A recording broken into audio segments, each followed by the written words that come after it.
Okay. Okay. Hi. Good afternoon, everybody. Thank you for logging into the seminar. I hope you can see the screen, which is a welcome screen right now. Now, the topic is romancing the balance sheet 2 rules. Obviously, the topic says that everybody assumes and familiarity on the part of everybody with the balance sheet. But just in case there's even one person who may not be very familiar, I'm going to quickly run you through a balance sheet. We'll create a balance sheet right now. You know, balance sheet, the two sides of a balance sheet are, I'm just seeing where the slide not changing.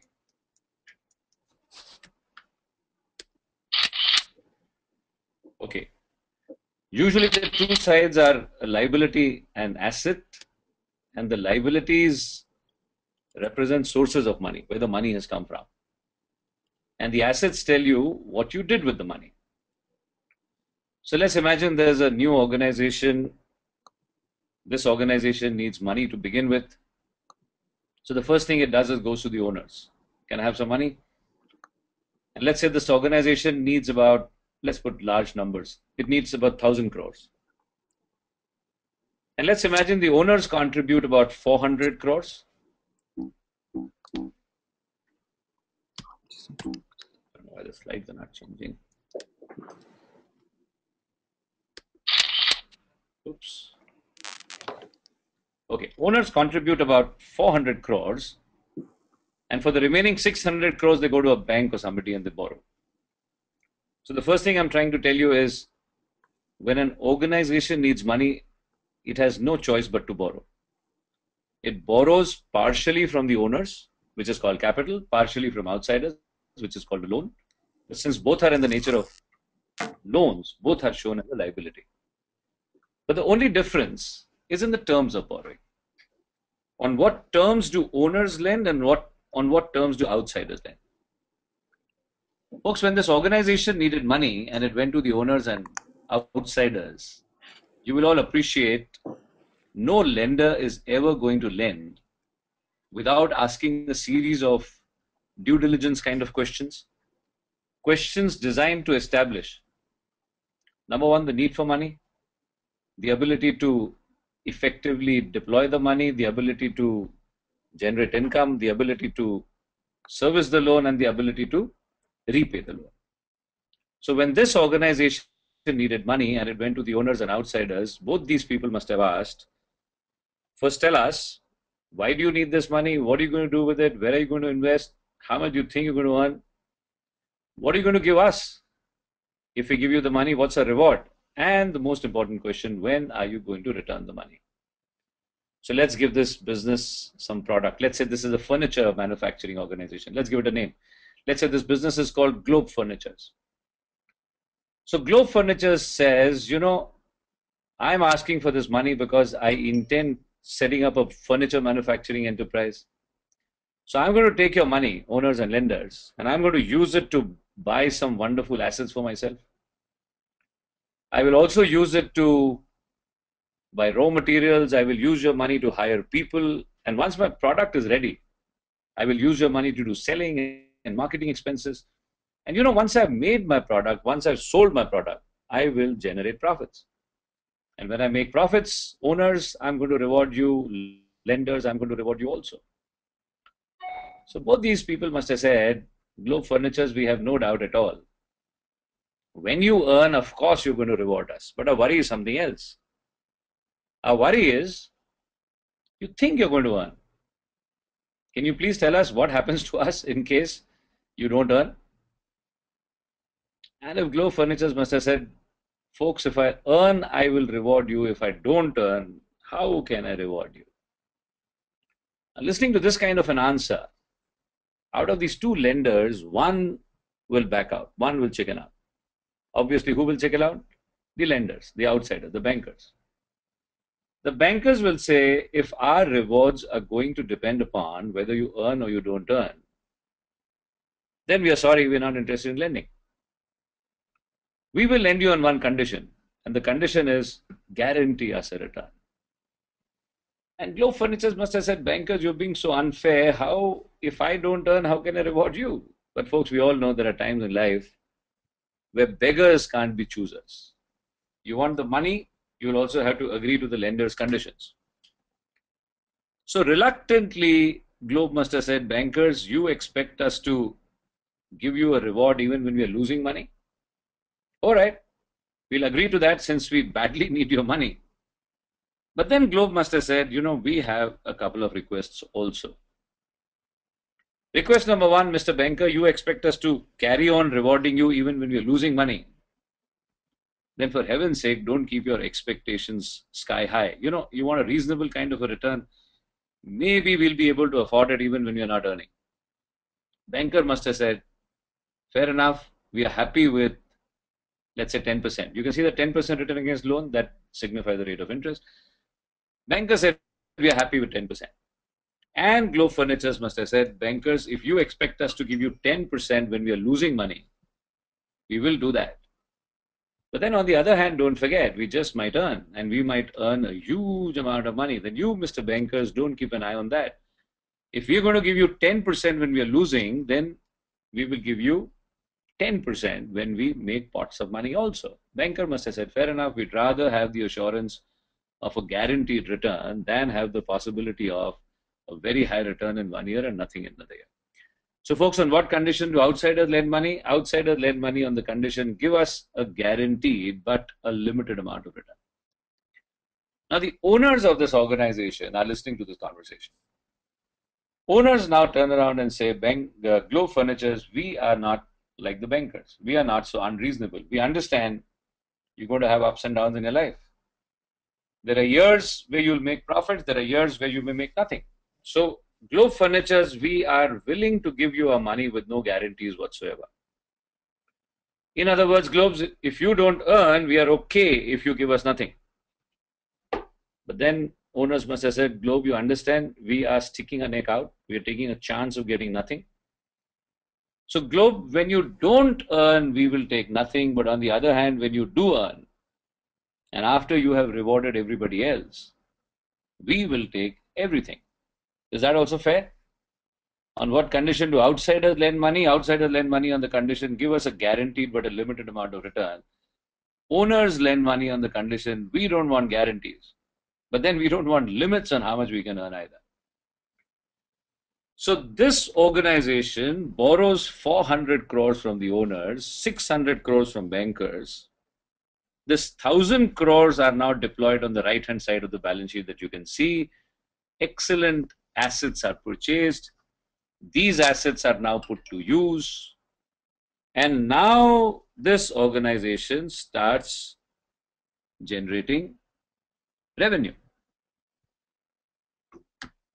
Let's imagine on deployment of 1,000 crores, they have generated a sales turnover of 3,000 crores. I want you to visualize how many groups of claimants can you visualize standing in a line saying, give us a share of this 3,000. Who all do you think will be in the line? Folks, this organization has not yet paid salaries to employees. It has not paid vendors of raw materials. It has not paid landlord the rent. It hasn't paid travel agent. It hasn't paid printer, stationer. But these are items. These are not groups. So can I say all these comprise one group called operating expenses? So one of the groups standing in a line is operating expenses. Another group is shareholders. Third group, lenders also want interest. And the fourth group is government would want taxes. Please understand, whatever sales revenue any organization generates, it will get distributed between these four groups, but not in this order. Can you now help me choose the order? Whose claim is Globe going to entertain first? The top priority is that of operating expenses. Come the first of the month, this organization has to pay salary.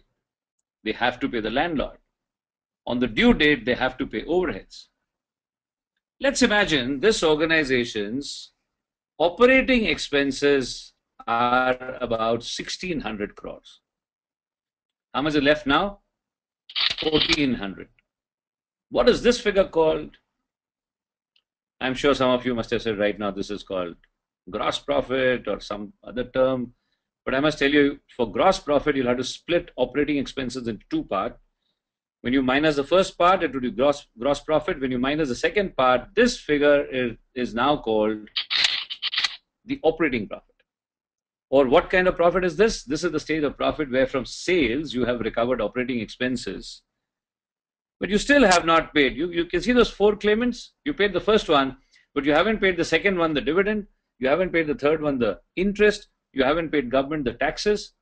So this figure is also called profit before interest and tax. Profit, but before interest, before tax, and of course, before dividend, or it is called earnings before interest and tax, EBIT. How many groups are left now? 3. Whose turn now? Now you will pay the lenders. On the balance sheet, you can see a 10% loan of 600. So 10% of 600 is 60. This organization pays interest of 60. They are now left with 1,340 crores. What is this figure called?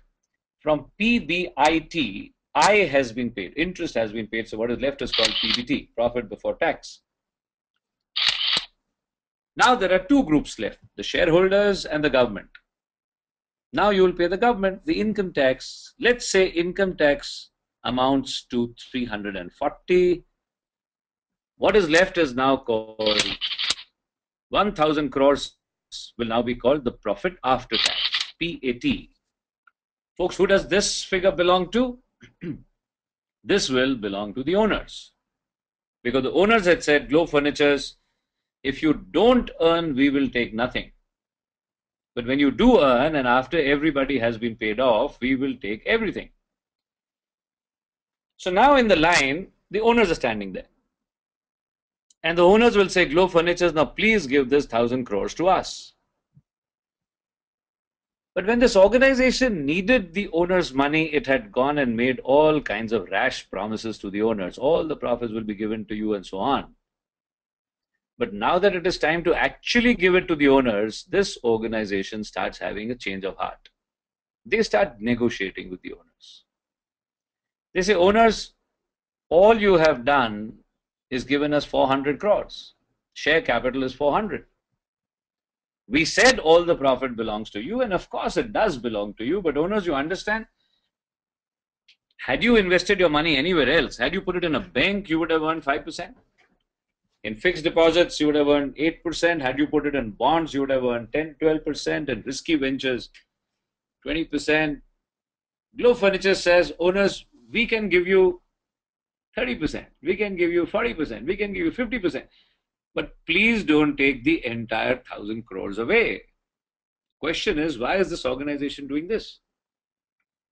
When they wanted the owners' money, it had promised them that we'll give you all the profits, because the condition was, owners said, we are taking a risk. We just might get nothing. If you don't earn, we'll take nothing. In exchange for that risk, when you do earn, we will take everything. So the question is, why is this organization not giving the entire 1,000 crores to the owners? No organization distributes the entire profit to the owners. Why not? Now again, since I can't hear you, but I'm sure some of you are saying this organization needs to keep back some money for growth, for expansion, for a rainy day, for contingencies. My answer is, I will accept all these answers as reason number 2 for not giving this profit to the owners. But there is a more important reason number 1. Now this is my fault. I haven't had time to explain this to you. Had we started this session, had it been a longer session, I would have built it gradually. But the truth is, and I'm sure all of you sometime or the other have, most of the time you must have experienced it. The truth is that profit does not mean money. If this organization has a profit of 1,000 crores, it is impossible that they will have a bank balance of 1,000 crores. An organization having a profit of 1,000 crores accompanied by a bank balance of 1,000 crores is impossible.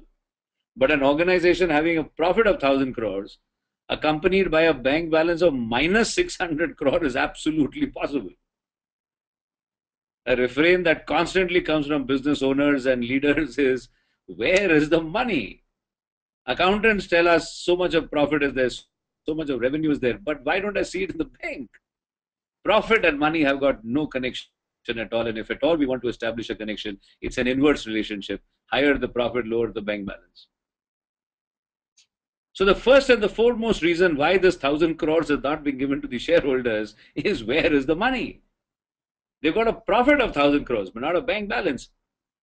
Even if the money was there, this organization would still not have given it to the owners. Then I will accept those other arguments that you gave me. This organization would have told the owners, why are we making so much profit? Because we are successful. But because we are successful, there are so many opportunities of growth, so many opportunities of expansion. Owners, if you take all this money home, how will we grow? For various reasons put together, folks, this organization will convince the owners, had you put your money anywhere else, you would have earned 5, 10, 20%. We are willing to give you 30, 40, 50%, but owners, please don't take the entire profit away. And ultimately, owners understand this business belongs to us.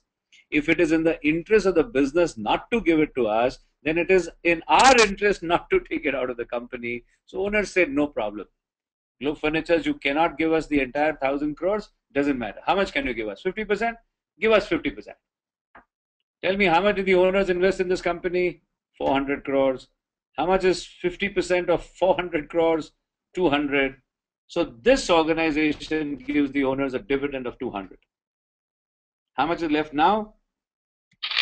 800 crores. Tell me, who does this belong to? Even though I can't hear you, I heard some of you saying this belongs to Globe Furnitures. And the answer is no.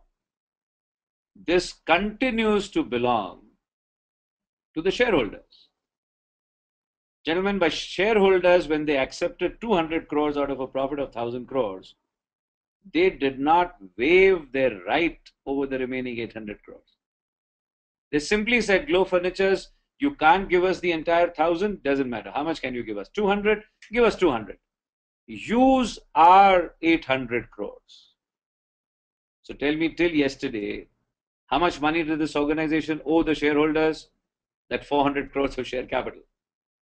Today, how much money does this organization owe the shareholders? The original 400 they continue to owe, and now they owe the shareholders another 800. The profit that this organization has generated, that was promised to the shareholders, we will give it to you, and that has not yet been given to them, therefore becomes an additional liability on the part of the business, and profits are shown on the balance sheet on the liability side under a description called reserves. Now, can you tell me what is this 4 plus 800, 1,200 crores together called? This is now called the shareholders' net worth. Or let's imagine this is a public limited company. They raised this 400 crores. How did they raise it? They made a public issue of a 40 crore shares carrying a face value of 10 rupees each. And then every year, out of the profit that they used to earn, a certain amount of profit they used to give away as dividend, a certain amount of profit they used to transfer to reserves. After a few years, the reserves of this organization have mounted to 800 crores, and today the net worth of the shareholders of this company is 1,200 crores. Tell me, 1,200 crores is the net worth of how many shares? 40 crore shares. So what is the value of each share? 1,200 divided by 40 gives you 30. What is this 30 called? This is now called the book value per share. So here's an organization having shares carrying a face value of 10. Today, a 10 rupee face value share is enjoying a book value of 30. And now you go to the stock market and find out at what price is the share of this company being traded at. That is called the market value. So 3 terms I want you to remember in the context of shares. Number 1, face value, the price printed on the face of the share certificate. Number 2, the book value, that is the net worth split over the number of shares. And number 3, the market value. But folks, where did we start this discussion? This discussion began when I said left-hand side of the balance sheet represents sources and right-hand side represents uses. I was trying to prove to you, does the left-hand side represent sources? So tell me the first item, share capital. Is that a source of money? Answer is of course. Who gave you the money? The owners gave the money. Item number 2, reserves. Does that represent a source of money? Answer is yes. This is also contributed by the owners.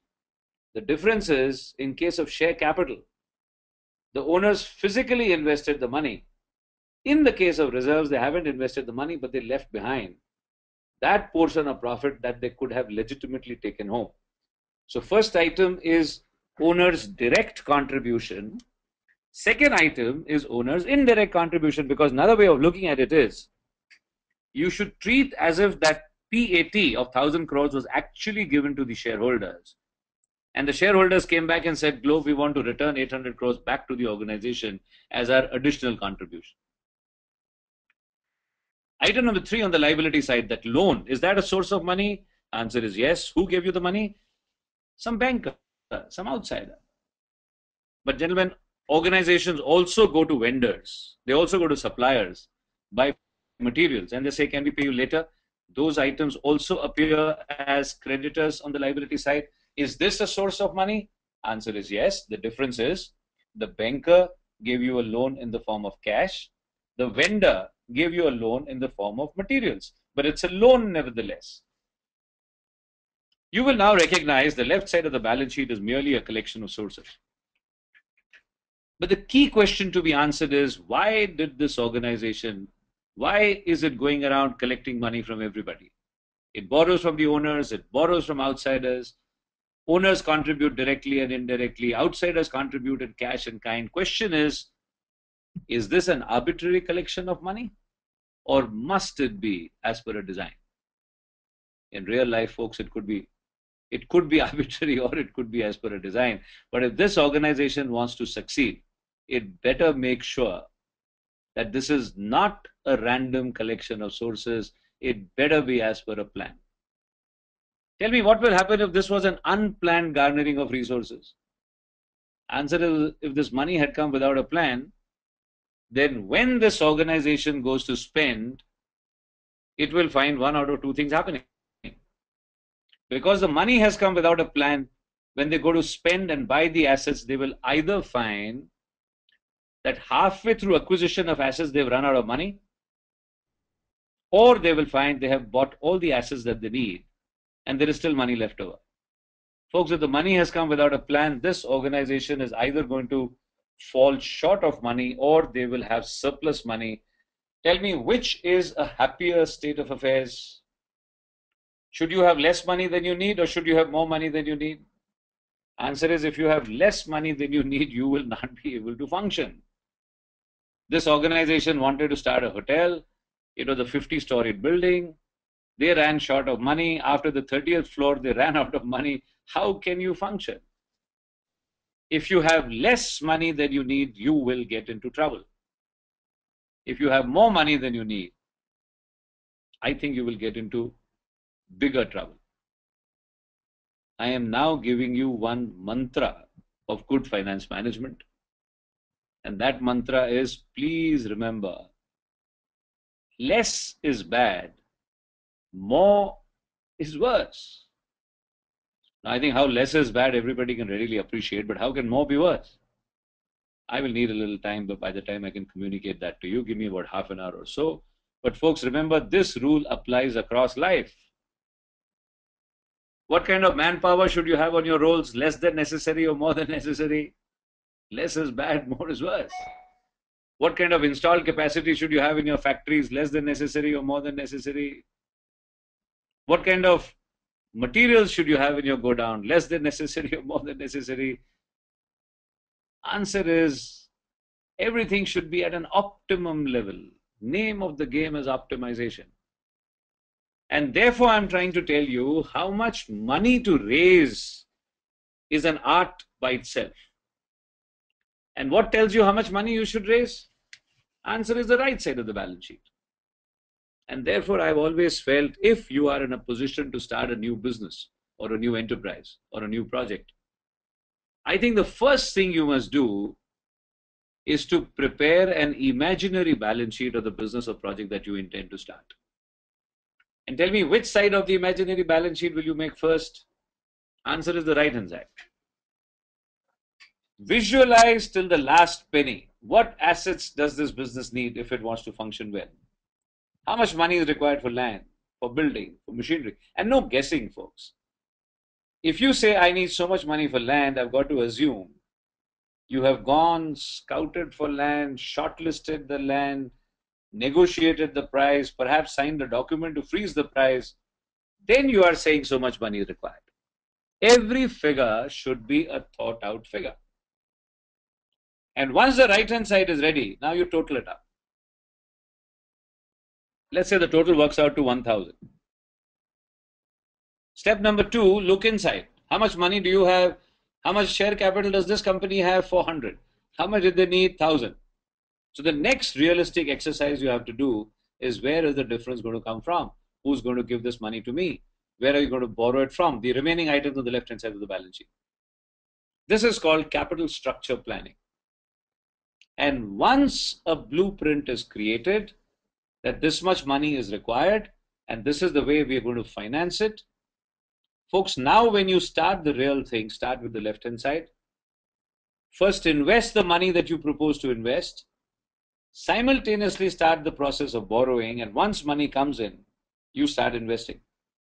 So now can you visualize the right side of the balance sheet? Where will this company invest its money? A sizable proportion of this money is going to go towards creation of infrastructure. These items appear in your balance sheet on the asset side under a description called fixed assets.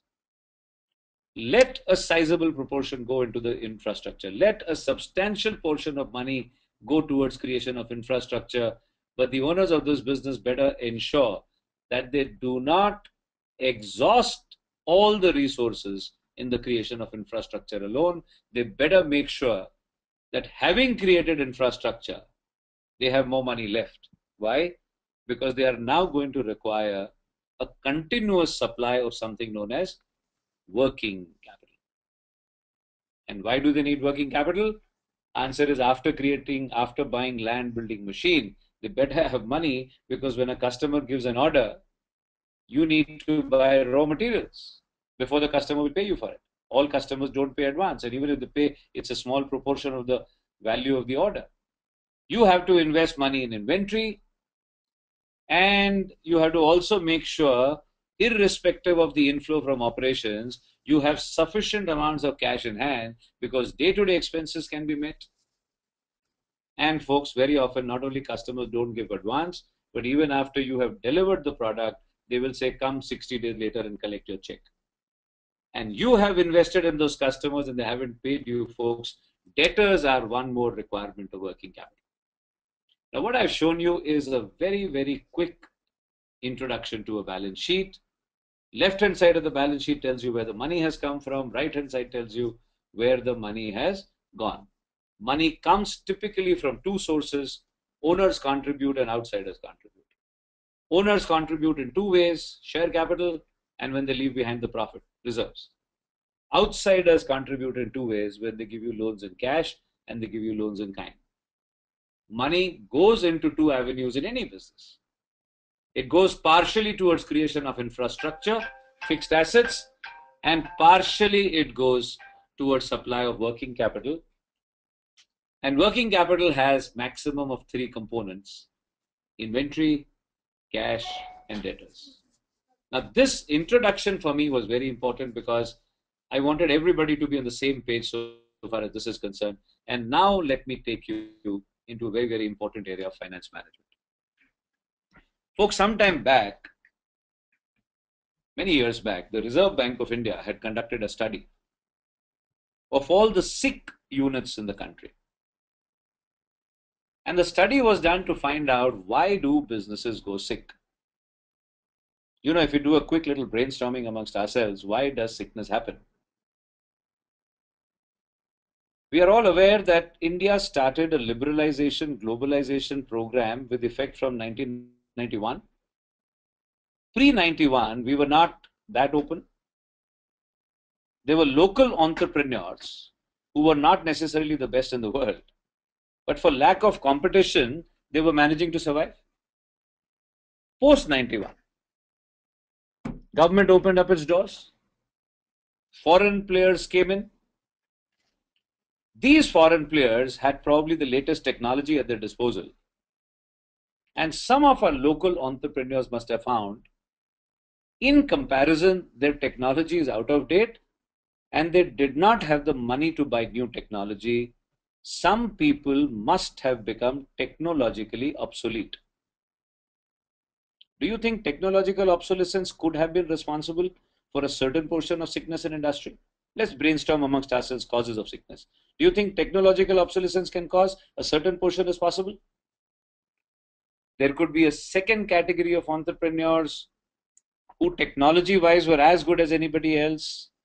The problem was not the ability to make. Their weakness was inability to sell. They knew how to make, but they didn't know how to sell. Do you think marketing inefficiency can lead to sickness? There could be a third category of entrepreneurs who technology wise were as good as anybody else, marketing wise they were wonderful, but their misfortune was they had a very militant and unreasonable trade union which went on extended periods of strike. And for months production came to a halt. Do you think labor problem can lead to sickness?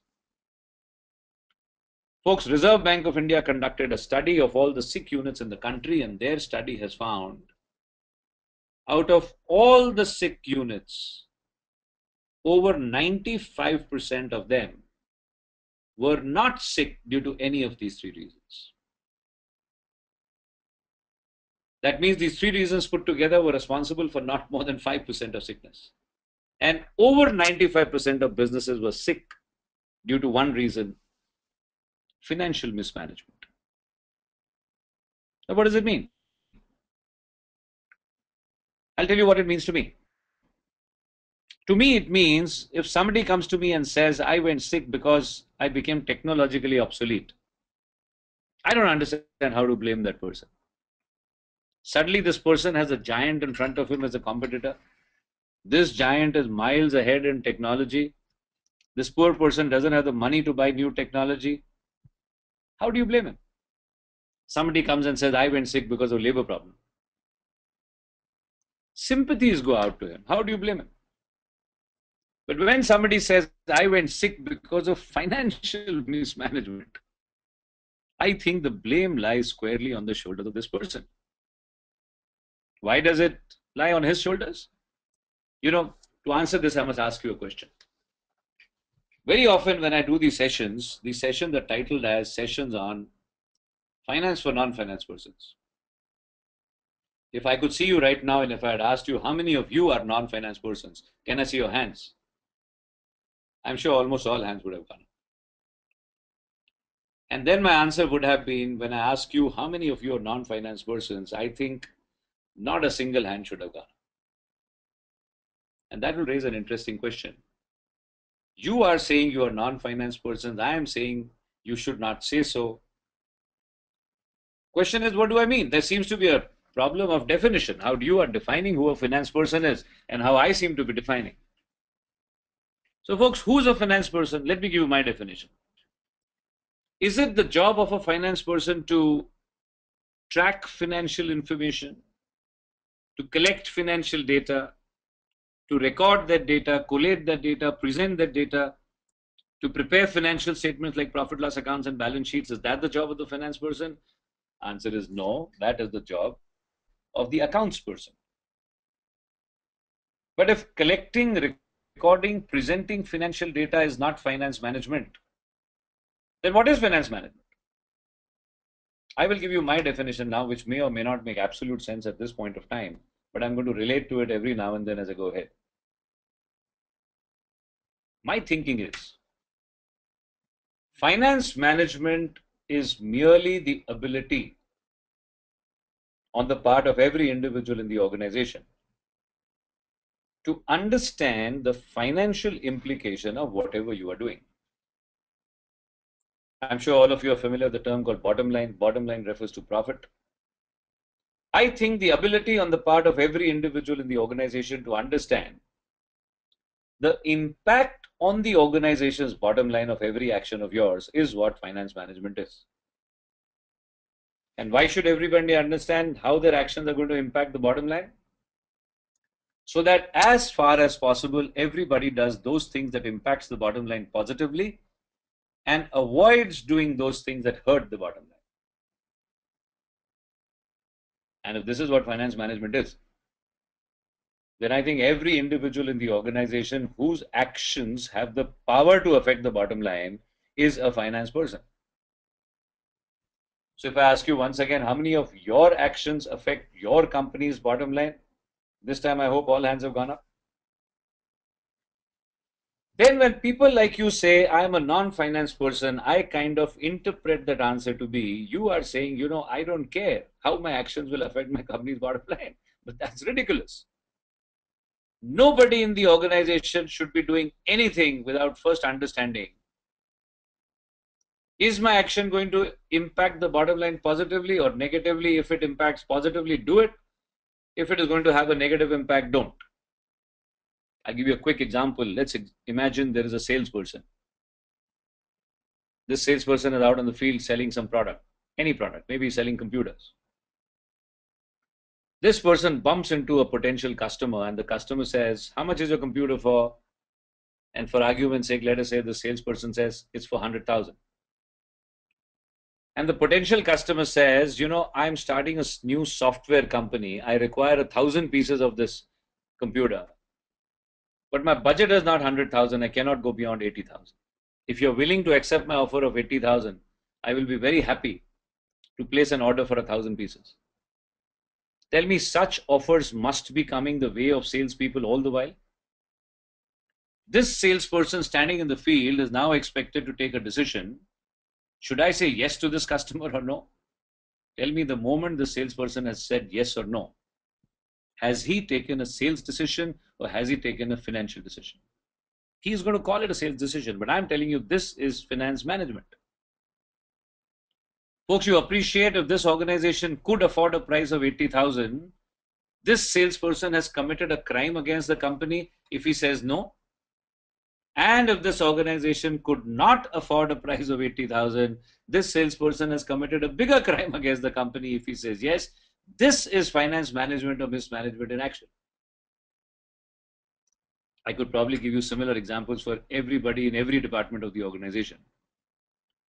I am trying to tell you, finance management or mismanagement is happening 24/7 in every action of every employee of the organization. By the time the so-called finance people come into the picture, it is too late. Either good finance management has already happened or bad finance management has already happened. They cannot undo what you have done.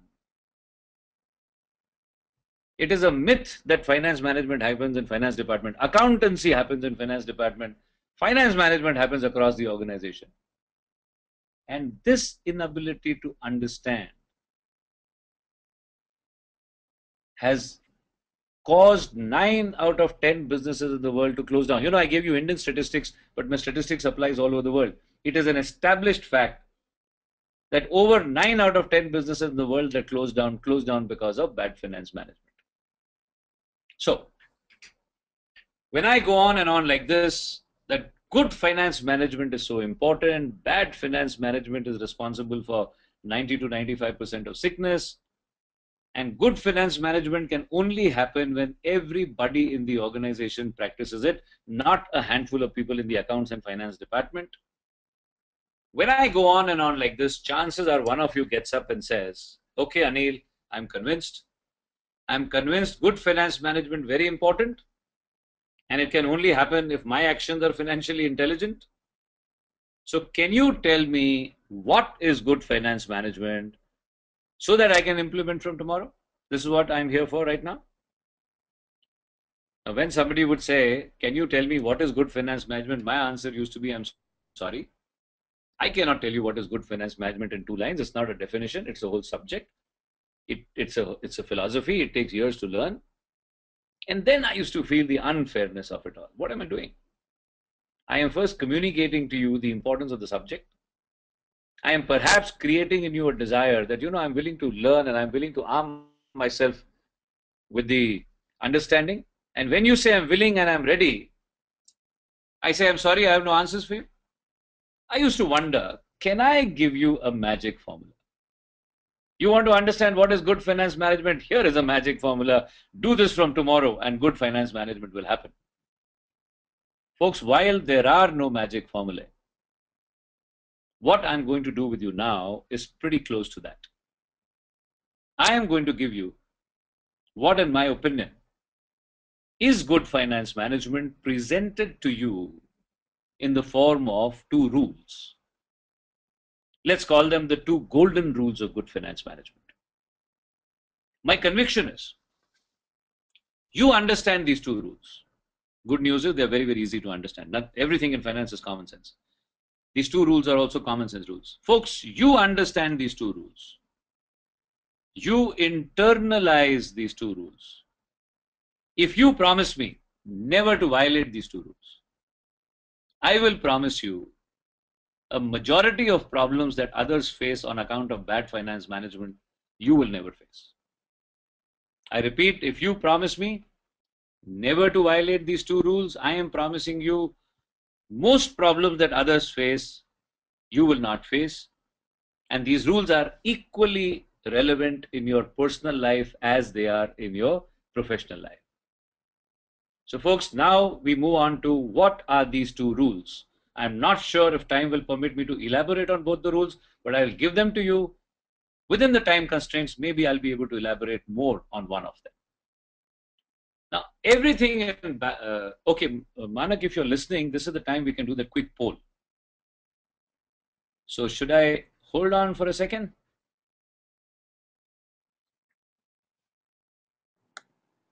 Guys, I'm just holding on for a minute. Yeah. If Am you I have any audible? questions in the meantime, send it up. Am I audible? Manak? Yeah, am I Yes, you audible? are. Arun? You are. Okay, great. So, friends, we are just flashing the poll right now, and there are a couple of questions. If anybody else has a question, please type it quickly. Here is the poll that's coming on your screens right now. Please give. I'll give you about a minute to answer it. It's not too. Meanwhile, Dr. Lamba, here is a question from Yeah. one of the attendees. And the question is, to make the salespersons accountable, he will have to understand the Mhm. financial plan and balance sheet. Is that practical to have everyone responsible for bottom line? And what exactly is bottom line? Now, from time to time, I feel the constraint of, we have very little time. I started in the Sure. middle of something. I wish I could go back. Otherwise, bottom line, very simply stated, is just the profit figure is called bottom line. In a profit and loss account, which is a T-shaped statement as accountants prepare it, the top right-hand figure, which is sales, is called top line, and the bottom left-hand side, the figure that appears is the profit or loss, which is called the bottom line. In my Yeah, no, opinion, every person in the organization should talk the language of finance. I seem to be on a mission trying to spread this financial intelligence across organizations. So yes, it is possible. Only organizations must take some pains, must take some efforts to spread this education amongst the entire organization. And the dividends that they reap out of it are unimaginable. sure. Uh, I think M will try and address that separately again in detail. I think due to paucity of time. Uh, So, Dr. Lama, we've got the result of the poll. 50, almost 60% are saying no, they don't know the cost of their capital, and 40% are saying yes. Unfortunately, we don't have Those who said the. yes, I would love to know what is their. I know. Hmm. Actually, this, yeah, is now. Okay. We don't have Okay. the. We can't Can find I out. continue then? Yeah, yeah, we can. If you want to know what is the cost of capital to the 40%, we can ask them to quickly type it in percentage. Do you want to give them a background? Because we can't conduct a If they poll can on that. type it in percentage, that'll be great. So how do Yeah. you want the answer? You want it in percentage terms? Let them send in text form. Yeah. Okay. Doesn't So matter. Doesn't matter, Manak. okay, let's get on. Let me address them. I'll talk to Sure, those people. please do, please do. So can I continue? Yes, please. Now, The 40% who know the cost of capital, I want you to, in your mind, keep your number ready. I hope you are talking about it in percentage. Just as a bank interest is 10% and so on, or 15%, whatever. What is your cost of capital? Now, let me give you these two rules of good finance management. On your screen, now you see a balance sheet. As I said earlier, the left-hand side represents where the money came from. The right-hand side tells you what you did with the money. Owners contribute and outsiders contribute. Owners contribute directly, which is called capital, indirectly, which is called reserves. Outsiders give you loans in cash, and current liabilities represent vendors' credit. Money goes into two avenues: creation of infrastructure, which is fixed assets, and working capital, which is shown under a heading called current assets. Now, what are these two rules? I'm going to give you both the rules in a nutshell now, and then I'll elaborate on at least one of them. The first rule of good finance management says, if the left-hand side of the balance sheet represents sources and the right-hand side represents uses, then you must never ever forget, always remember, that out of all these sources of money, none are free. Money is not free. Sources come at a cost. You might say, okay, but so what? So what if sources come at a cost? What have we done with this money? We have deployed it on the right-hand side. We have acquired some fantastic assets out of these sources. And what kind of assets have you acquired? Hopefully, these are productive assets. And folks, if the sources on the left-hand side of the balance sheet have a cost attached to them, then the utilization of money as represented on the right-hand side of the balance sheet has an ability to earn associated with it.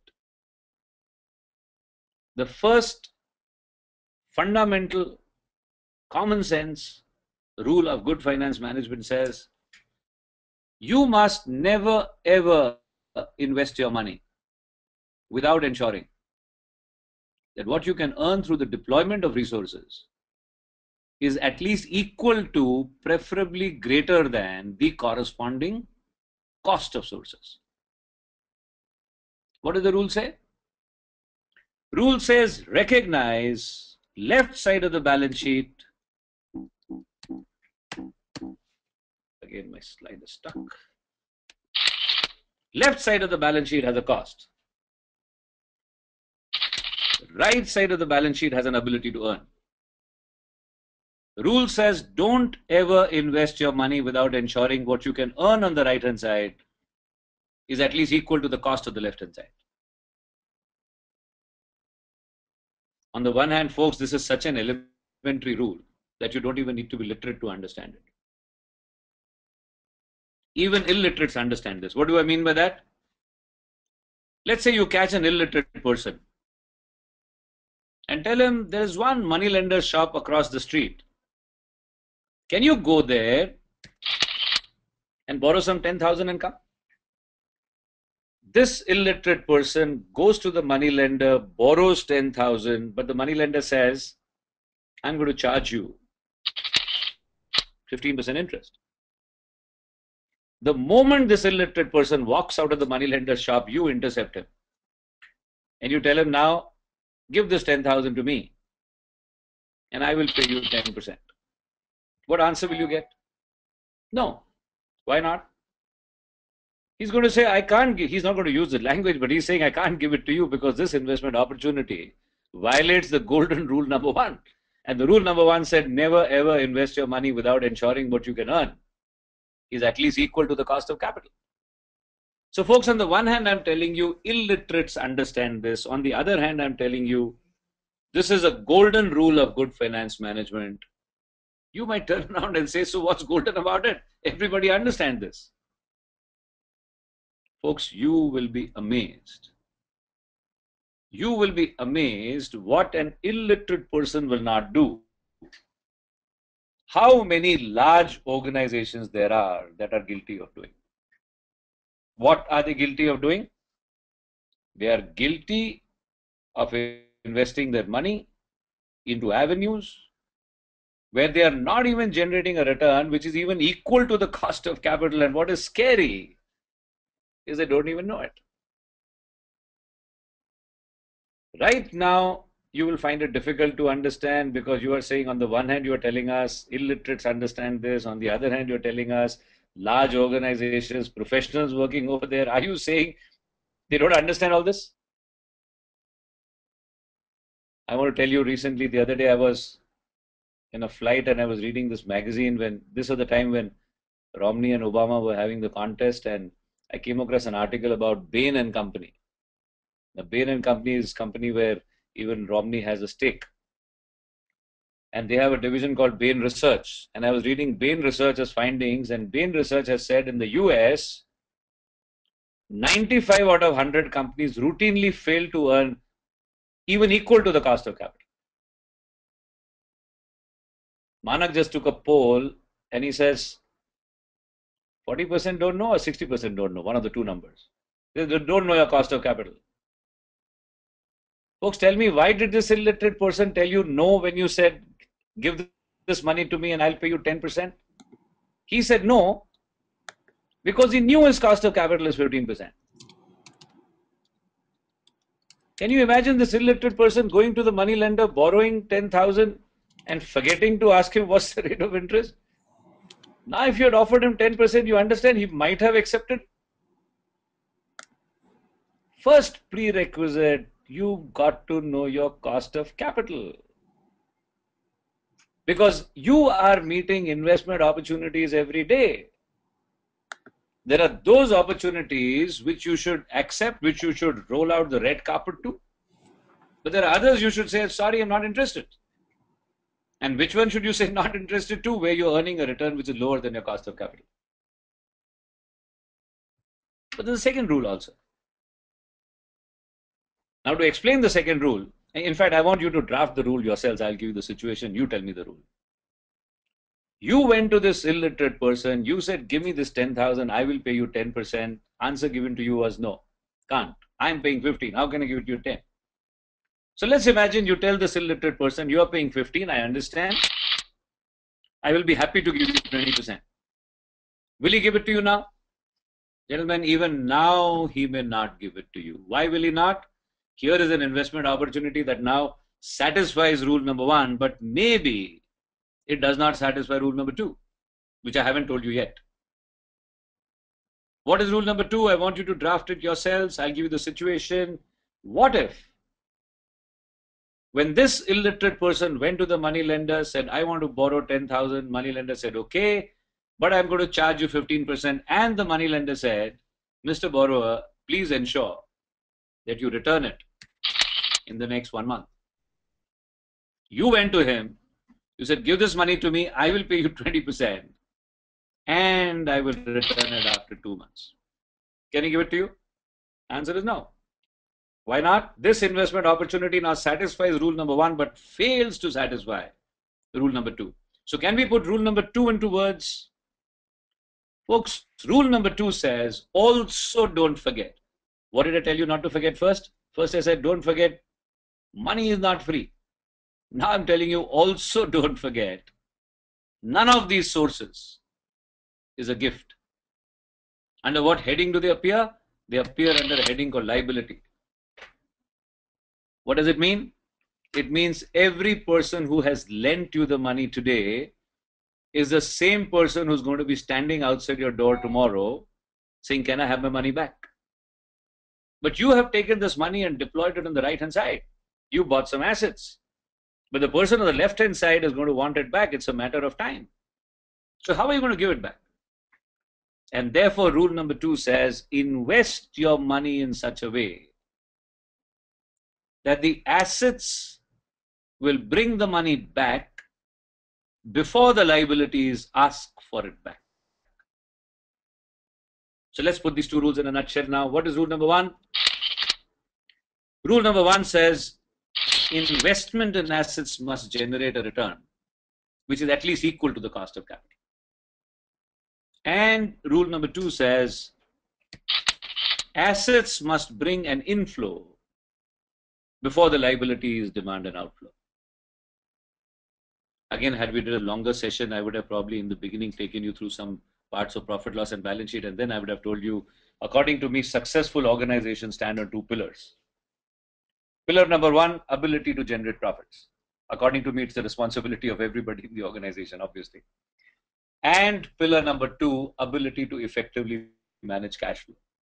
And these two rules revolve precisely around these two pillars.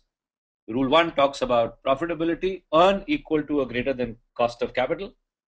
And rule 2 talks about cash flow. Inflow should happen before the outflow has to happen. So let us now elaborate on rule number 1. To explain rule number 1, folks, I want you to imagine this is your balance sheet. You are the owners of this company. And now I ask you, can you tell me what is your cost of capital? Folks, if you are the owners of this company, can you tell me how much is your cost of capital now? All the data that you need to work it out is there in front of you. Okay, before you tell me how much is the cost of capital, can you tell me how much is the capital of this company whose cost we are trying to figure out? Manak, can we ask people to send answers to this question?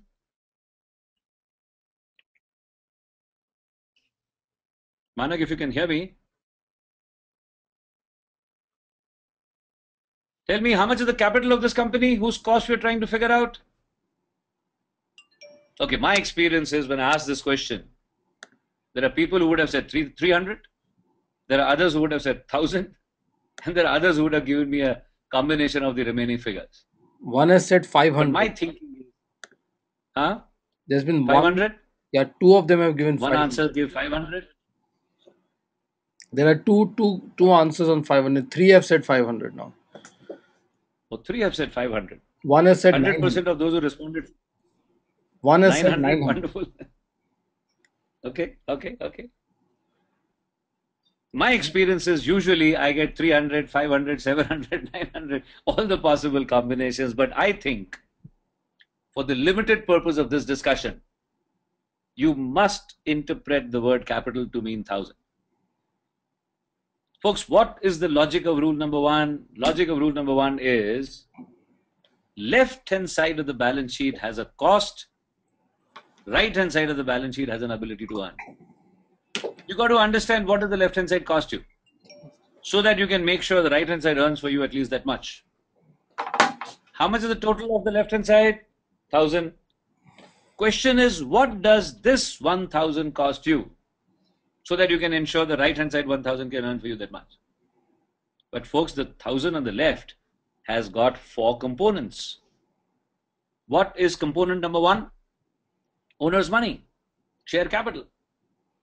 What is component number 2? Also owner's money, profit retained in the business. What is component number 3? In this case, loan has been taken at the rate of 12% interest. And what is component number 4? That is a vendor to whom this organization had gone and said, can you give me material and I will pay you next month. Which of these 4 has a cost? Let me quickly take you to your earlier introduction to the balance sheet. Globe Furnitures wanted money. It went to the owners. It went to outsiders. What did outsiders say? Outsiders said, we will lend you on one condition. You know, once we lend to you, we cease to care whether you earn or you don't earn. Globe Furnitures, we will lend you on the condition, give us a guaranteed, that time it was 10%, now it is 12% interest. If you don't earn, we want 12%. If you earn lots of money, we still want only 12%. And owners had said, we don't want promises. If you don't earn, don't give us anything. But in exchange for that risk, when you do earn, we will take everything. So folks, tell me tomorrow if this company does not earn, do they have to pay the bankers? Of course. Do they have to pay the owners? No. So owners' money should be free. If some of you are frowning right now, I'm going to address you once again a little later. But those of you who agree with me, let's continue. Folks, if share capital is free, the reserves definitely have to be free. Because if at all dividends are given, they are given as a percentage of share capital. Interest is a percentage of loan. You don't give anything to anybody on reserves. What about loans? Of course, they have a cost. This organization has borrowed 400 at the rate of 12%. So it cost them 48. And what about current liabilities? You went to a vendor, said, give me this material, I will pay you next month. Next month, when you go to pay the vendor, does the vendor say, over and above what you owe me, pay me interest also? No, the terms of pay me next month. How much is the capital of this company? 1,000. How much is the cost? 48. What is the average cost of capital? Average cost of capital seems to be 4.8%. 1,000 capital, cost 48. Average cost of capital 4.8%. Why did we work it out? We worked it out because rule number 1 said, first understand cost of capital, and now when you meet an investment opportunity, do not accept it unless you can earn at least equal to the cost of capital. So tell me, if this organization tomorrow meets an investment opportunity where they can earn 4%, should they accept it or leave it? Leave it. Why? Because cost of capital is 4.8. If they meet an investment opportunity where they can earn 6%, 8%, 10%, now should they take it or leave it? Take it. Why? Because after paying 4.8 to the banker, they can now pay some dividend to the shareholder. Do you all agree with me? I wish I could see the hands. All I want to say is, if you do agree with me so far, then we have a serious problem. Those of you who are frowning, are you able to see the hands? Sorry to interject. Are you able to see the hands? No, I can't see the hands. The hands are going up on the panel. In the attendee list, you'll have to open the attendee list. Attendee list, okay. No, but hands. So you see the hands going up? No. So we've got an audience that's wide awake. Okay, good. Great, please. Did they agree with me or did they not agree with me? They agree. They put up the hand. Well, then I said, we are in serious trouble. No, you want to ask them again? Let's do that again. I'll put all the hands down. You ask the question and then we'll hands down. Now I've already said we're in trouble. Okay, let's carry on. Okay. Those of you who are not happy when I put a 0 against share capital, I want to ask you again. This organization borrows money from bankers, it borrows money from shareholders. At the end of a period, they owe the bankers maybe, let's say 10 crores. And what about shareholders? They don't owe them anything. But the shareholders have expectations. Let's say the shareholders are expecting a dividend, and if you meet their expectations, it is going to cost you another 10 crores. How much do you owe the bank? 10 crores. What are shareholders hoping to get? 10 crores. If this organization wants to satisfy both of them, what kind of a bank balance should they have? Minimum 20 crores. They've got 10 crores. In other words, they are either in a position to pay the banker or they are in a position to pay the shareholder. Who will they pay? Chances are, all of you have said, they'll pay the banker. And if I ask you, why will they pay the banker and not the shareholder? Answer has to be, they will have to pay the banker because if you don't pay the banker, there'll be consequences. Banker is going to charge you interest. He'll probably charge you interest on interest. And a commitment was paid to the banker. And you lose credibility. And the next time you won't be able to borrow. And the banker is going to sell off all the assets that you gave them as security. And the shareholders, you had said upfront, shareholders, if we have the money, we will pay you. If you don't have, we will not pay you.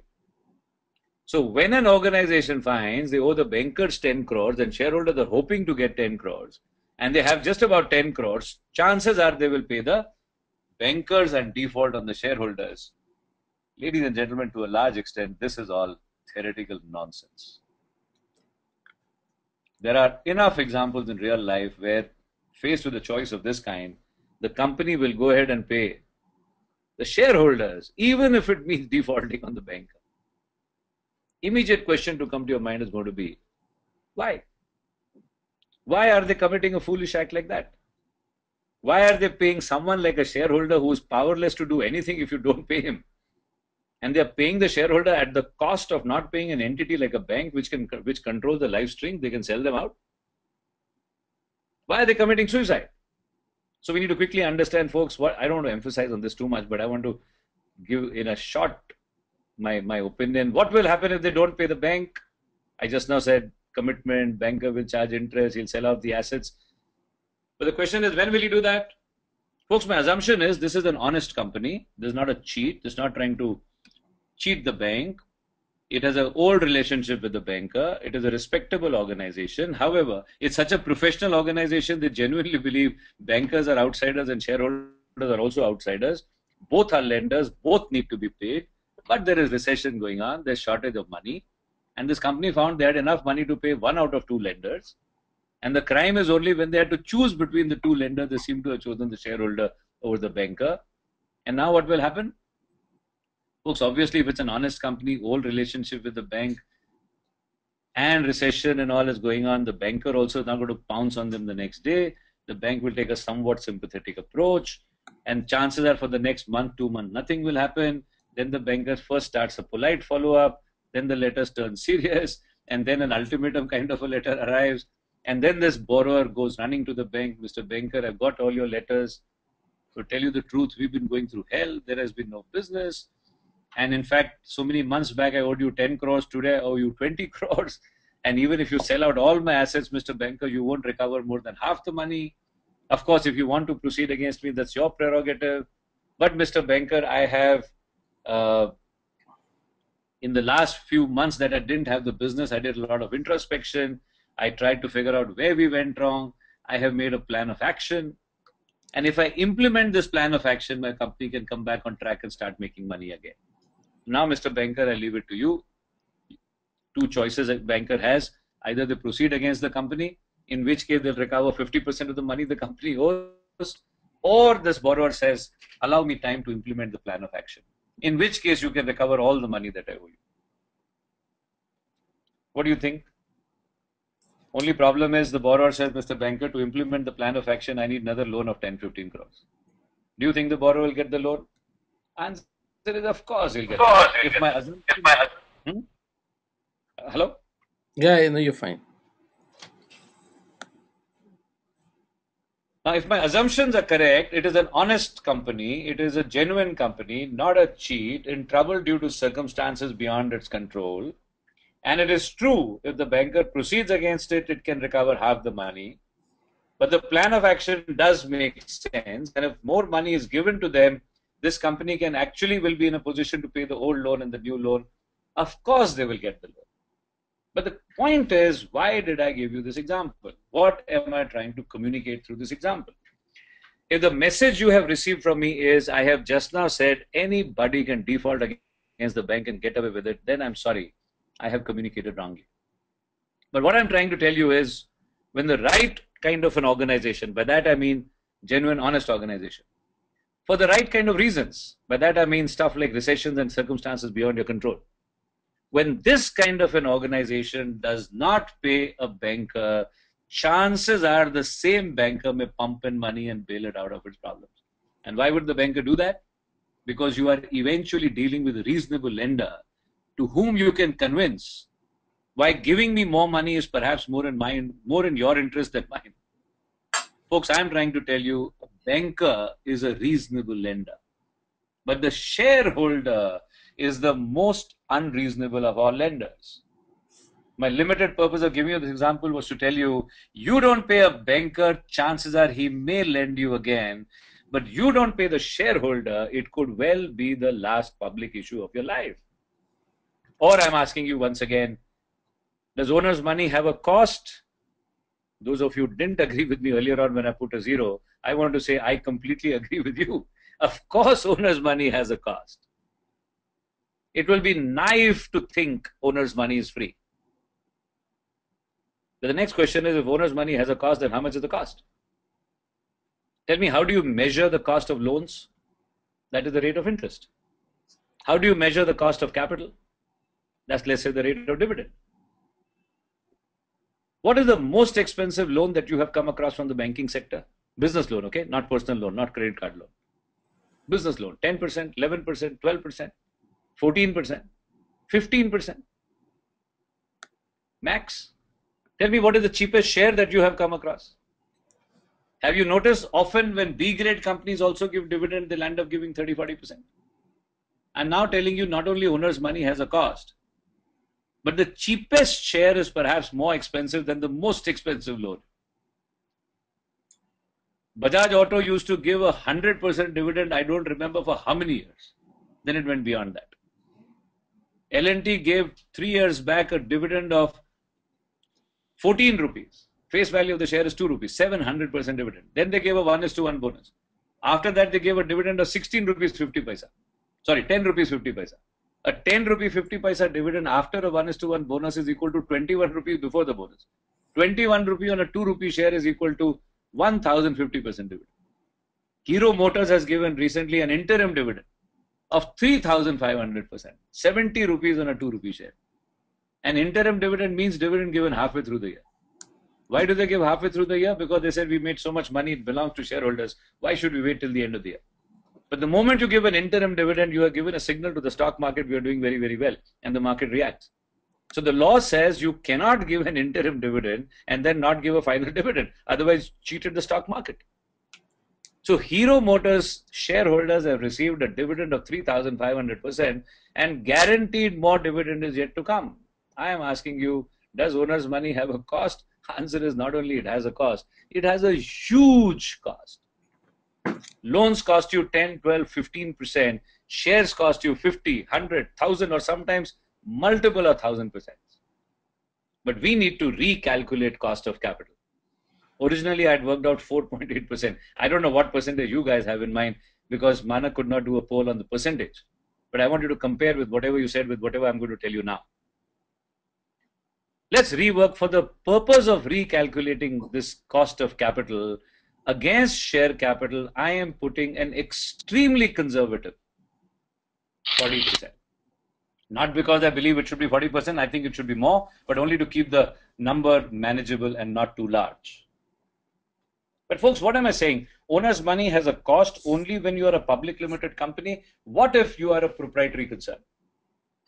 If you are a proprietary concern, then we must apply another logic. Suppose Globe Furniture was a proprietary concern. Question is, why did the proprietor of Globe invest money in Globe? Had it not done so, it could have gone and put its money in a bank and earned 5%. Fixed deposit 8%, bonds 10, 12%, risky ventures 20%, stock market. In India, it's not difficult if you're consistently invested in the stock market to earn 20 to 25% per annum. Per annum, folks. I'm not talking about opportunities that Indian stock markets give you every now and then to earn that much of return in a week sometimes. Leave that aside. And then the proprietor of Globe Furnitures foregoes an opportunity to earn 20 to 25% on his money and goes and puts it into this company. Do you ever think he will do that unless he is absolutely confident? In this business, I can earn a return greater than what I can earn outside.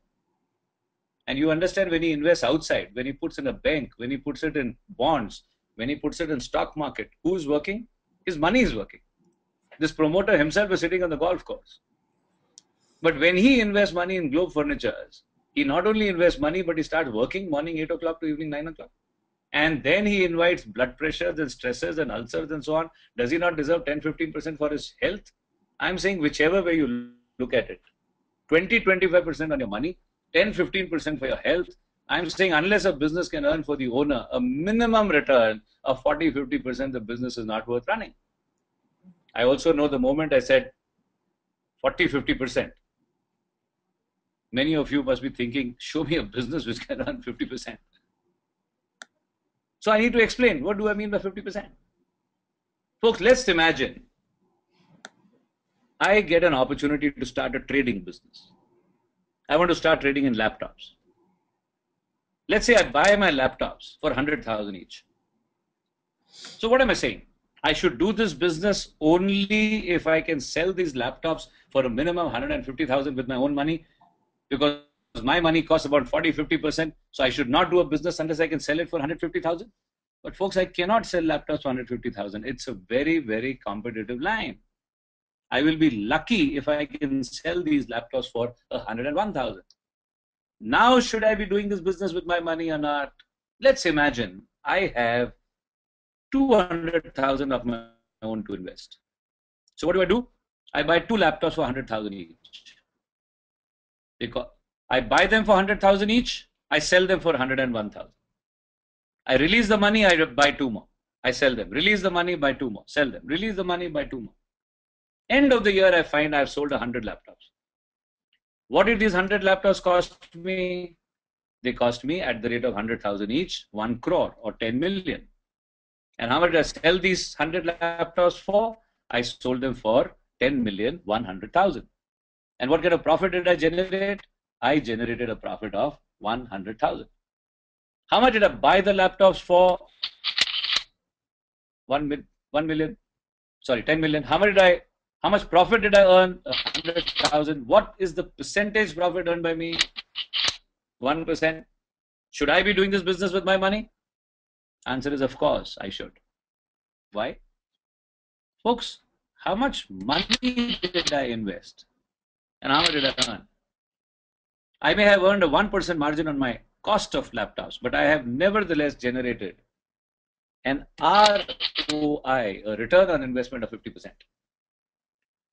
If I didn't start this business, if this person did not start this business, what figure would have gone to stock market? 200,000. What figure would have gone to bank? 200,000. On that 200,000, outside he would have earned 5%, 10%, 15%. In business, he can earn 50%. Of course, he should go ahead. So please understand that 40% that I've written against share capital is not exorbitant. It is actually conservative. Manak, you want me to hold for a second?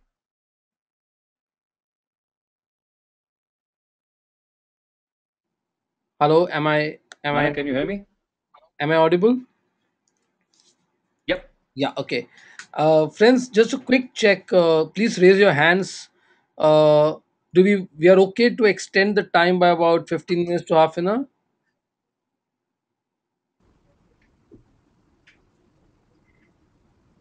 Great. So Great. I So think I think we were we close were to close to 50% saying 50%. yes. And so can we please go ahead with that? Dr. Lamba, is that okay with you? It's okay by me, but I'm worried I may still be able to finish only rule number 1. It might take time. Yeah, I think Let's see. But given I'm the okay. format, I yeah, can be here till late evening if you want. yeah. So I think we'll take it at best till about 5:30. We've had 7 participants who Perfect. had to disengage, uh, but we'll go Perfect. carry on. Sure, please. Thanks, friends. Okay. Yeah. So, folks, share capital, I am putting 40%. Now, the question is, do reserves have a cost? On the face of it, nothing is paid on reserves. Dividends are paid on share capital. Interest is paid on loans. But on the other hand, reserves also represent owners' money. You got to understand, what do reserves in a balance sheet mean? Reserves in any balance sheet means, to this extent, the owners of this organization have been deprived of dividend. You see, either they make profit and give it to shareholders, or they transfer it to reserves. To the extent they transfer it to reserves, the owners have been denied dividend. Who decided to deny dividend to shareholders? In a proprietary concern, who decides how much money to take home and how much to leave behind? Proprietor. In a partnership firm, the partners. So in a company, actually the shareholders. But shareholders being too many in numbers, the decisions are routed via their elected representatives called the board of directors. Who elects the board? Shareholders. Whose interest is the board supposed to protect? Shareholders. Therefore, folks, every decision of the board has to be in the interest of shareholders. So a decision of the board to give dividend is in the interest of shareholders, and a decision of the board not to give dividend also must be in the interest of shareholders. So the only question to be answered is, how can a decision not to give dividend to you be in your interest? And there can be only one answer, folks. You understand, if this company had given dividend, the shareholder would not only have received dividend, but the shareholder would have money in his hands which he could have used to invest elsewhere and earn on that. By not giving dividend to shareholders, this company has also deprived the shareholder of the opportunity to earn on that money. So I'm trying to say, when an organization earns profit and does not give it as dividends, this organization simultaneously makes an unspoken promise to the shareholders: dear shareholders, don't take this money away. Leave this behind in the company. Why? Because shareholders, we promise you, we can earn on your money for you inside the company a return which is greater than what you can earn for yourselves outside the company. Is that making sense? I'm trying to tell you it will be a criminal act on the part of the company to retain profits in the company and then not know what to do with it themselves. Then why don't you give it to shareholders? So while there is a strong case to put 40% against reserves also, since I'm taking a very, very conservative approach, can I at least put a rock bottom? The opportunity that the shareholder lost of maybe earning 15% on this money. So share capital has a cost of 40%. The reserves, I am putting 15%. Loans already have a cost of 12%. Now, what about vendors? You went to the vendors, bought materials, told the vendors we will pay you next month. Next month, when you go to pay the vendor, does the vendor say over and above what you owe me, pay me interest also? Answer is no. The terms were I will pay you next month. So can I say this money is free? Answer is no. How is it not free if you don't have to pay anything on it? Folks, if you go to the vendor on the due date and say, here is your money, the vendor does not ask you for interest. But imagine somebody going to the vendor today saying, Mr. Vendor, I owe you this money next month, but I'm willing to give it to you today. Will you give me a discount? I think the junior most officer in the vendors organization will probably be empowered to say, if you're going to pay me money before time, we will be very happy to extend to you a cash discount at the rate of, I think in India, the industry standard is 2% per month. 2% per month, 24% per annum. How can a vendor afford to give you a discount at an effective rate of 24% per annum just because you're giving money before time?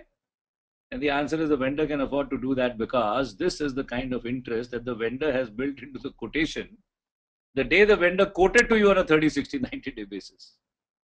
2% per month means 24% per annum. I am being conservative. Can I put at least 18%?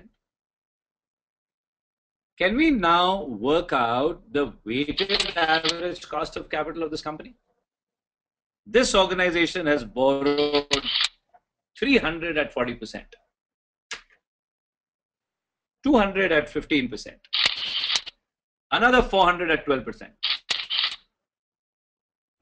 and yet another 100 at 18%. How much does money cost this business? Or 21.6%. I don't know the answers when I asked you how many of you know your cost of capital. 60 or 40% said we don't know. Others said we know. Those of you who said you know, I want you to compare your number with this number. Were you anywhere close to this? Now let me explain. I said rule number 1 said first understand cost of capital, and now invest your money only after ensuring what you can earn is equal to or greater than the cost of capital. So tell me, when will this organization break even from this point of view? How much does the left-hand side of the balance sheet cost this company? 21.6. How much should the right-hand side earn for this company? A minimum return of 21.6%. Okay, Manak suggests we take a 2-minute break. Biological break. Yeah. So there are So I'm going to stop here now. Manak, is it okay? Yes, we'll just And pause, let not me know when stop. to start. Can you hear me? Yeah, pause. Yeah. I think we'll just pause, not stop, while those who want to go to the loo can quickly go and come. I think, Anil, you've kind of shaken them up with these numbers, along with So they the need to time go to the loo. extension. Yeah, perhaps. So now, while they come back and join us, friends, let's take a couple of questions. So here is a question from Sure. Sanjay Deshpande, Anil. Mm-hmm. Um, where so they're saying that in growth phase, how do you determine the ratio between investing the profits for Mm. growth versus keeping cash reserves to balance cash flow risks? Now, don't know whether you want to take it Ah. now or you want to take it later, given the flow of the presentation. Can you repeat the question first? Yeah, though it's also visible on your screen, but I'll just repeat it again. Oh, Uh, I can't see. It's a See the question. questions Okay. tab. Anyway, Mm-hmm. I'll No, just but tell it doesn't you. come on my screen. Okay, never mind. So he's saying that in growth phase, how does one determine Hmm. the ratio between investing profits for growth versus keeping cash reserves to balance cash flow risks? Balance ratio between profits for Cash growth and reserves are cash reserves are usually not there. In fact, reserves first of all don't mean cash at all. Profits don't mean cash, so how can reserves be cash? Cash should be sufficient in the as much as you need for working capital purposes. Beyond that, initial years, almost all the money goes into growth. And you should only have access if possible. You should know where to raise money when need be. Cash reserve, the most unproductive asset in a balance sheet is cash. So it should be there only to the bare minimum. In so fact, when I finish this number yeah. one, the crime of holding cash will be obvious. Sanjay, does that address what your thought was? Raise up your hand, please. It may not because it may need more Yeah, yeah, but at explanation least actually. set it up for Sanjay. Are you with us? Okay, so Sanjay has raised his hand. That sounds good.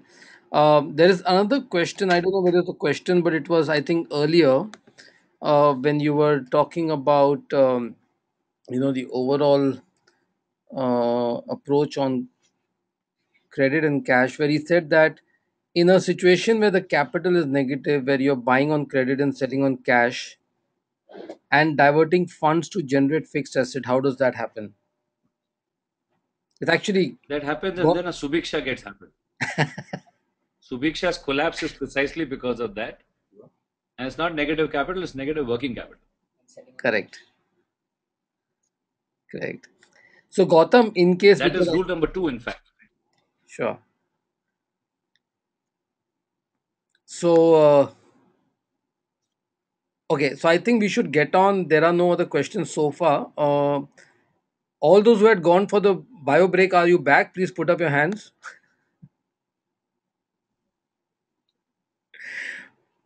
Okay, we are back. So let's carry on. Thank you. That's a lot of hands going up, friends. Control. So Anilji, we are back on track, please. Okay, so Thank let me you. continue.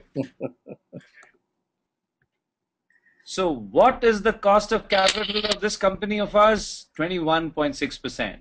I said rule is assets must generate a return which is at least equal to. It might have crossed your mind, why do I keep repeating the words equal to? Shouldn't I be saying assets must earn a return which is greater than the cost of capital? I keep saying equal to or greater than. Answer is equal to is good enough. Left hand side of this balance sheet costs them 21.6%. If the right hand side earns 21.6%, it's good enough. Why? Did you notice how did we arrive at 21.6%? That 21.6% has been arrived at taking into account everybody's expectation on the left hand side of the balance sheet, including a 40% for the shareholders. So the left hand side costs 21.6 and the right hand side earns 21.6. It means every employee will get salary, every vendor will get paid, every landlord will get rent, banker will get interest, and shareholder will get 40%. What if this company earns a profit, but less than 21.6%? First of all, folks, I want you to understand that 21.6% has no meaning. If the capital of the organization is 1,000 crores, then the profit in absolute amounts should be 216 crores. Effectively, it means 21.6%. I am now asking you, what if this organization makes a profit, but not 216 crores? It makes a profit of 100 crores. Initially I would have said a question that I didn't ask you. A common question is business about top line or bottom line? Is business all about generating business, sales, or is it about generating profit? And I would have always said it's about bottom line. Sales is necessary because without sales, there can't be profit. Without top line, there can't be bottom line. But business is all about bottom line. My statement implies that I don't care how impressive your top line is. I also don't care how impressive your vision statement and mission statements are. If the bottom line is negative, it's a failure. But now I'm saying, what if this company has a bottom line which is positive of 100 crores? I'm saying that's not enough. In this example, the bottom line should have been 216 crores. What if the profit is 100 crores, which means effectively 10%? Folks, if it's a profit making company, it means every employee must have got salary. Vendors must have been paid. Landlord must have been paid.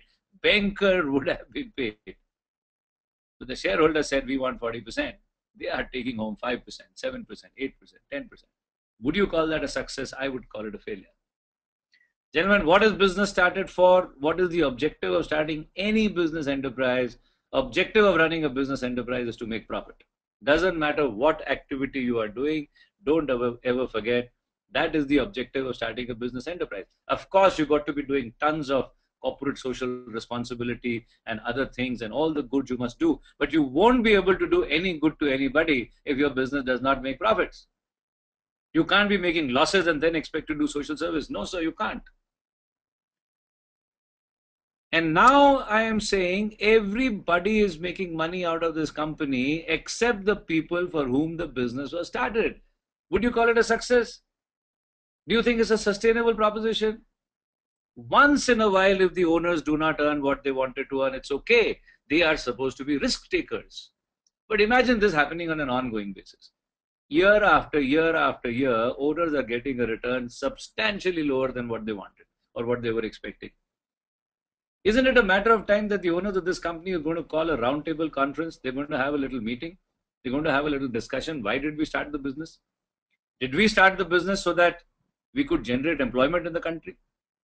Did we start this business so that vendors can make money from us and bankers can make money from us? Or did we start the business to make money ourselves? Now, everybody is making money out of this company except the people for whom the business was started. Gentlemen, it's a matter of time before the owners say, I don't think we should carry on with this business. Let's shut it down. And then nobody will make money. I'm trying to tell you it's so critical that everybody from the lowest level employee to the highest level executive gets together with one objective in mind, and that objective has to be help the owner meet his targeted rate of return. And when will that happen?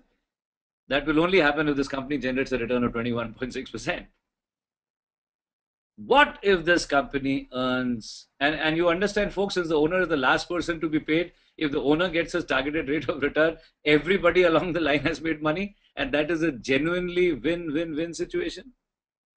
Now tell me, what will happen if this company earns more than 21.6%? That's a different ballgame. If they earn more than 21.6%, employees will get the same salary, landlord gets the same rent, banker gets the same interest. But the owner said, I want 40%. Owner is now taking home 50, 55, 60%. That is success. To have outperformed the owner's expectation is to have succeeded. And that will only happen if this company earns more than 21.6%. Now, I've been talking about this for God knows how many years. But in the recent past, some smart guys in the West have packaged this concept. And they now charge millions of dollars to explain this to their clients. And this phenomenon is now called, you might have heard of this.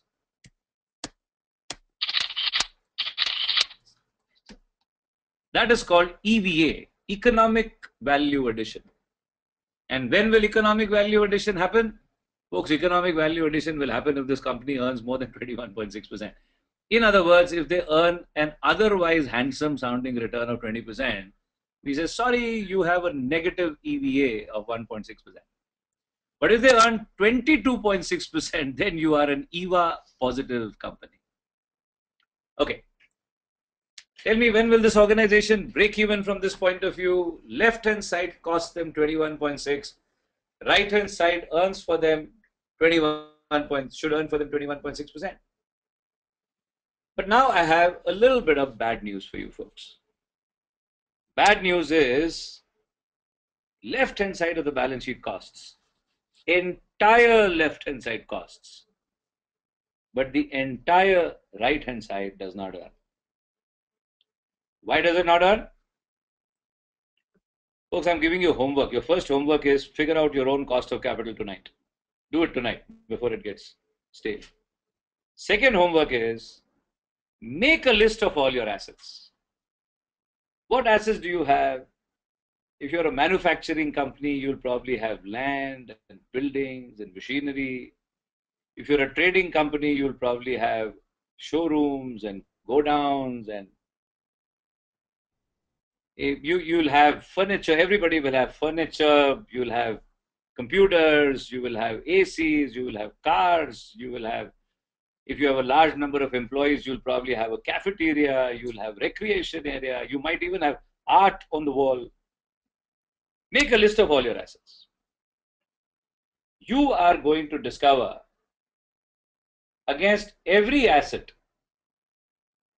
you will be able to write either the letters PA or the letters NPA. What does PA stand for?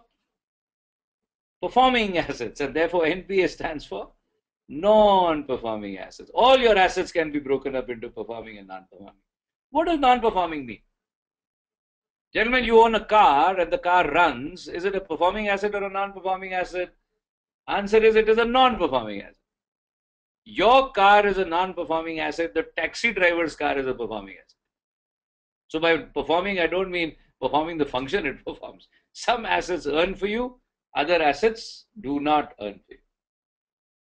My experience is if you are a very, very, very lucky organization, you will probably find the breakup between performing and non-performing to be 50-50. If you're lucky. If not, your NPA component can be higher. Tell me, how does this alter your equation? What does the left-hand side of your balance sheet cost you? 21.6%. How much does the right-hand side earn for you? Minimum 21.6%. And now, to your horror, you find half the right-hand side doesn't earn. So how much should the other half earn for you? Oops, target has gone up to 43.2% now. If you had to earn 216 crores on a capital of 1,000 crores, your percentage is 21.60. But out of 1,000 crores, 500 is non-performing. You now have to earn 216 crores on 500 crores. The percentage return has become 43.2%. I'm addressing you for the first time. I don't want to leave you with too many bad news. I'll probably just give you one more and then I stop. The second piece of bad news is even performing assets do not perform throughout the year. Folks, if you have a 6-day week, you do not perform for 52 days in a year. If you have a 5-day week, you do not perform for 104 days in a year. Then India is a land of festivals, more holidays. And if you're a manufacturing company, there could be maintenance shutdown, there could be breakdown, then there are annual leaves, then there are sick leaves. Somebody has estimated that the best of organizations perform not more than maybe 2/3 of the year. But do you all appreciate that liabilities perform throughout the year? No banker, while giving a loan, says, I'm not going to charge you interest for a Sunday or something. Folks, liabilities perform throughout the year. Even performing assets do not perform for the entire year. And now you have to earn 43.2%. But over 2/3 of the year, the effective targeted annualized rate of return becomes something like 64.8%. Please try and understand what I'm saying. I am trying to tell you, you have to recognize, you have to understand on the right-hand side of the balance sheet, you don't have a single asset. You don't have a single motor car. You don't have a single computer. You don't have a single piece of machinery. You have no assets that do not have a cost. You have no assets that do not have a corresponding liability. And you have no liabilities that do not have a cost. And if your sources are costing you effectively 65%, it should now hurt you like hell. It should hurt you like anything if you find 1 rupee on the right hand side, which is idle for 1 day more than necessary. What are you doing sitting idle? You should be out earning 65%. If you don't earn today, your neighbor is going to have to earn 130%, 65 for you and 65 for itself. You will now understand what a crime is committed when an organization holds on to something known as non-moving inventory. How can it not move? Move, damn it. You're costing me 65, go and earn 65. What a crime gets committed when a salesperson goes out and sells on a 60-day or a 90-day or a 120-day credit when he could have negotiated and sold it on a shorter period because debtors appear on your asset side and you have added to the non-performing. Sanjay Deshpande, do you now understand what a crime gets committed when an organization holds on to surplus cash? What does that cash mean? That cash has come from the left-hand side. What is it costing you? 65.8. And it is lying idle. Can you afford it? No, sir. Does that statement of mine make a little more sense when I said a little while back, the mantra is less is bad, more is worse. Less is bad, everybody understands. How can more be worse? Folks, more of anything is equal to non-performing. More inventory than necessary is non-performing. More capacity than necessary is non-performing. More manpower than necessary is non-performing. More bank balance than necessary is non-performing. How can you afford to have more? Because it's costing you and it's not earning for you. Somebody has to earn more. You know, if you go and loot a bank, don't do it, just imagine. Somebody loots a bank, brings the money in a sack, puts it in a cupboard, locks it up and sits still for 6 months. Can he afford it? Of course he can. He not only can afford it, it's even good strategy. But imagine this money was not looted from a bank. Imagine they borrowed this money at 65%. Now, gentlemen, dump it in a cupboard and sit tight. How much it will hurt you? This money is lying in a cupboard. The meter is on at the rate of 65%. How can it lie in the cupboard? Folks, if that hurts you, why doesn't spare capacity hurt you as much? If that hurts you, why doesn't excess inventory hurt you as much? If that hurts you, anyone from the IT company, why doesn't bench hurt you as much? Maybe it does, maybe you understand, but if you understand, you keep the bench at the minimum possible, optimum possible, let me say. Now, whether you guys realize it or not, I have just now given you 3 drivers of profit. I think profit of your organization can go up with existing turnovers. When I see companies running here and there in an attempt to increasing market share, in an attempt to increasing business, sometimes I feel like saying, hold on, can you first clean up your balance sheet? And what does cleaning up your balance sheet involve? Folks, there are jobs to be done on both sides of the balance sheet. Left-hand side of the balance sheet, you notice some sources are more expensive than others. If your capital was composed of a larger proportion of cheap money and a smaller proportion of expensive money, on the one hand, your cost of capital could have gone down from the existing 21.6% to maybe 15%. On the right-hand side, if everybody understood the crime of non-performing, if everybody understood there's not a penny on the right-hand side which has not been funded from the left-hand side, and the left-hand side, everything has a cost, and therefore try and see that as high a proportion can be invested in performing assets and as low in non-performing assets. And number 3, if you had tried to see that you sweat the performing assets as much as possible in the year, I think with existing turnovers, your profitability can not only go up, it can probably double. And now with a perfect balance sheet at your disposal, you try and increase in turnovers and see what dramatic changes can happen to your bottom line. And all this is part of rule number 1. Now, folks, we have a choice. We can stop over here and we can have a little bit of question answer session. Because even if we extend the time by about half an hour or so, we won't be able to do justice to rule number 2. In case you're interested, some other day, we could have another full-fledged seminar on rule number 2 maybe. So I think, how do we want to do this, Anil? Do we want to continue with a glimpse of Rule 2? Where are the questions? That will be too Okay, short, Manan. one second. There are a few questions that have come. Sorry, it was not scrolled down. So Okay. let me share. So here is a question by Akshay. Akshay is asking how to judge NPA with respect to business requirements. Case in point being bench, inventory, etc. How to judge? NPA with respect to business requirement. Akshay, NPA, you will need some time to figure out exactly because assets can not only be broken up into performing and non-performing, but non-performing are further broken up into essential non-performing and non-essential non-performing. It's probably easier to recognize non-essential non-performing assets, which holding on to which is a crime. I'll give you a quick example.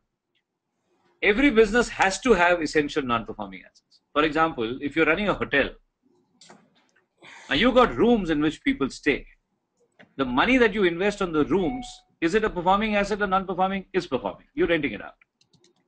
You got maybe conference halls where people hold seminars. Is it performing or non-performing? That's performing. But then a hotel also spends money on the reception area, the lobby, the lounge, the parking areas. They don't charge rent for that. So every business has to have a certain portion of non-performing asset, which is essential. So the trick is to recognize, do you have any non-essential non-performing assets? The first job would be get rid of those. And those which are obviously earning assets, if those could be as high as possible, you'll start finding a change. Otherwise, non-performing, you'll need little time. You'll have to understand your balance sheet in great depth, understand each asset that you hold, critically understand, do you need it? What will happen if you don't need it? If you liquidate, release the money, is it going to adversely affect the business in any way? And if it is not going to adversely affect, I think you should release the money and put it into better areas. Okay. Super. In fact, related question was from Nirav Somaya, where Nirav is asking examples of investing more in performing assets versus non-performing assets. Uh, do you think you covered that, or do you want to give a few more? In a way. But would you want to kind of? Or even if you have more of non-performing, you got to understand the cost you are bearing on it. Right. So, Nirav, while we take the next question, in case you want to elaborate on your question in light of what Anil responded to Akshay's question, please type on. I'll go to the next one. So, this is by Salil Sansare. Also, the questions are pouring in. So, Salil's question is, what's the typical cost of capital for manufacturing companies? See, the cost of capital purely depends upon the composition of owner's money and borrowed money. So there is no such thing as typical. Some people fund primarily through owner's money. Other people use a lot of borrowed money. If the borrowed component is more, cost of capital will be on the lower side. Now, the funny part is, all I wanted to emphasize on was, gentlemen, what's the most important takeaway of this rule? I think the most important takeaway is, you got to recognize no money is free. Least of all owner's money. And usually who says owner's money is free is the owner himself, herself. I've known so many owners who are evaluating projects. They do some cash flow projection. They look at the projection. They try and take a decision. Can this business afford to borrow money? They look at the projection and say, no, the business can't afford borrowed money. So what do? I think we'll invest our own money. You got to understand, if the business cannot afford borrowed money, it definitely does not deserve your own money. So there can't be a typical cost of capital. There could be a typical earning pattern for each sector of industry, but funding pattern will vary It depends on temperament. It depends on some people are averse to borrowings. So it depends upon how much money promoters want to put in. So number of factors go in. So to answer your question, there cannot be a typical cost of capital. I think each one should first find out their cost of capital and then strive to make it as low as possible. If I give you rule two as and when, then you take both the rules together and make sure that you don't become a very risky proposition. Subject to that, your cost of capital should be as low as possible. Super. So, What do you want? related question in a different context is that there are different stages for SMEs, right? Small and medium enterprises. Yeah. At early stages, can we attach 64% cost to capital? Obviously, that number was arbit, but See, we didn't attach 64%. It has come due to three factors. yeah, It has come due to the composition of owner's money and borrowed money, which brought it to 21.6%. If this company could have invested all the money in performing and performed throughout the year, then the cost would have been as low as 21.6%. If the proportion of performing and non-performing is 50-50, then 21.6 becomes 43.2. If it performs two-thirds of the year, it becomes 64.8. Question is, should anybody sustain this? Answer is, please start concentrating on finance management also. My experience is organizations are so busy on trying to generate more sales, produce more, sell more, produce more, sell more, that they neglect the finance management. And they think finance management will be handled by people in the accounts and finance department. That is not true at all. Finance management is everybody's responsibility. Who created the right side of the asset? Who bought the machinery? Who took decision about inventory? Who decided manpower? Whose actions create debtors? Are you noticing the entire right hand side of the balance sheet has been created by people whose hands go up if you ask them, are you non finance people? So, unless the finance management of the entire organization is good, this figure could be 64.0 or even higher. And if this SME collapses under the weight of this, who's to blame? I said 90 to 95% sickness is on account of bad finance management because of the wrong thinking that finance management happens only in the finance department. Gentlemen, production happens in production department. Selling happens in sales department. But finance happens in every department. That's the message. super. The next one is again by Akshay, where he's asking the cash in bank. Is it a non-performing asset or risk mitigation for 100% cash? non-performing. 100% non-performing, but a certain portion of cash is essential non-performing. But that cash should have been a result of forecast. You got to understand what kind of cash I must hold on so that first of the month comes, there should be money to pay salaries because a lot of your sales that you generated is still in the form of receivables. So you got to understand how much money you need and keep equal to that or maybe 10-15% more than that. But beyond that, it is completely non-performing. So thank you so much, and Dr. Lamba, thank you so much for being with us. We Thank really, you for inviting me. Thank you so much. I think it's really tickled all of us. So thank you. This has been lovely. Pleasure. Okay, friends, I think we'll call it a day today, and we'll catch up again soon. Thank you for being a great audience and for all the hand raising, and we should say it was a hand raising experience, right? So thank you. Look forward to being in touch with you all. Thank you so much. We'll sign off now.